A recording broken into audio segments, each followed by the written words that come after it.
Hi guys, welcome to episode number 18 of Q-Tips with Techie Cari. Today we're going to dive a little bit deeper into Google Forms and I'm going to show you some different features. Remember, episode number 15 also talks about Google Forms, so this will be an extension of that episode if you want to go back and watch that one.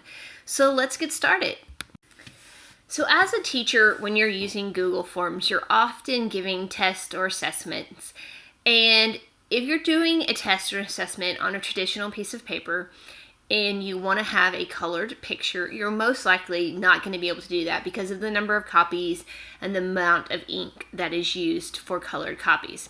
So using a Google form is a great way to not have to worry about using colored ink and using too much ink. So I'm going to show you a couple of ways to insert pictures inside of your Google form. So let's go down here. And let's say that we want our kids to do some inferencing. We want to ask them some kind of deeper questions. So we're going to type a question.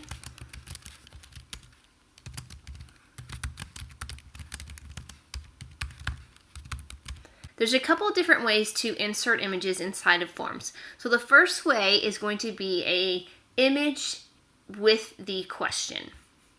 So once you type your question, you're going to hover over here to that image icon. And the cool thing is you can pull stuff right from your Google Drive.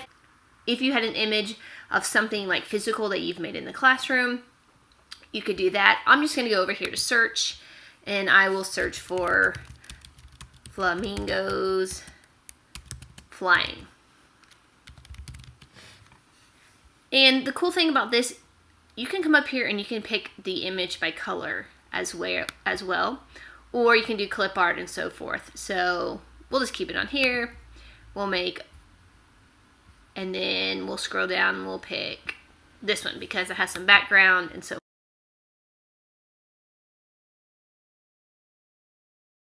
All right, so as you can see, you have your question and then you have your photo below. And then you can go down here and make your different answer choices.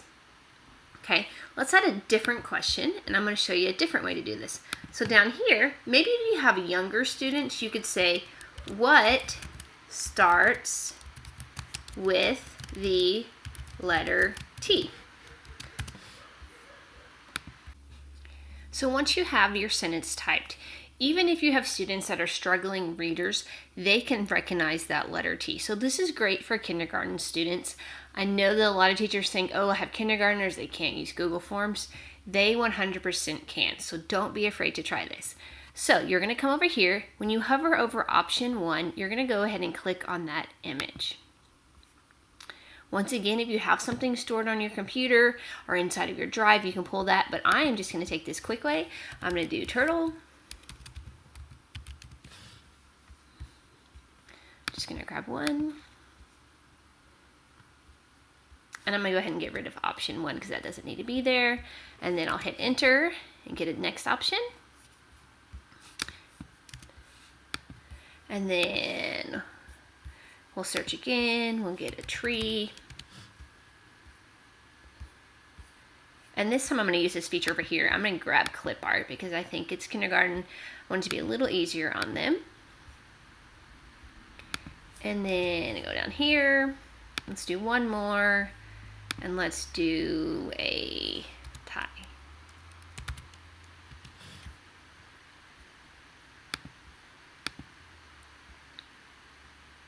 Okay, so now when we preview this, you can see the difference between the images. So we have a question, and the question has an image attached to it.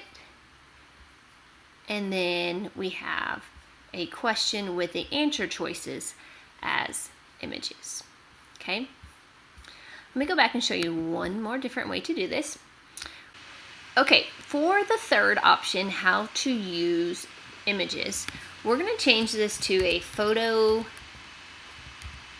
synthesis quiz. Okay. And we're going to change this up because we're going to put the image first. Okay, so we're going to do one image that we can do multiple questions for. Okay, so I'm going to try to find one that doesn't have a lot of labels because we want to be able to test them. So what this allows for is there's one main image at the beginning of your form, and then below this is where you will add all your questions.